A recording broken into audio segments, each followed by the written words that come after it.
Živijo! Danes vam bom pokazal, kaj pomeni dobra analiza. In sicer, analizo smo objavili 14. avgusta v nedeljo, ko je market zaprt. 15. avgusta smo iz te analize odprli dva para, in sicer dolar-jen in pa evro-dolar.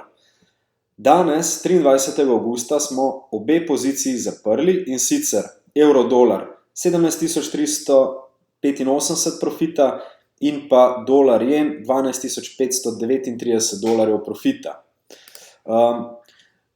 Vsem začetnikom in naprednejšim trgovalcem priporočam ogled vseh naših YouTube posnetkov in pa seveda, da se nam pridružite v Trading Roomu, kjer lahko spremljate dnevne analize in pa dejansko trgovanje. Link do Trading Rooma je pod vsakim našim video posnetkom. Tako da pridružite se in se vidimo!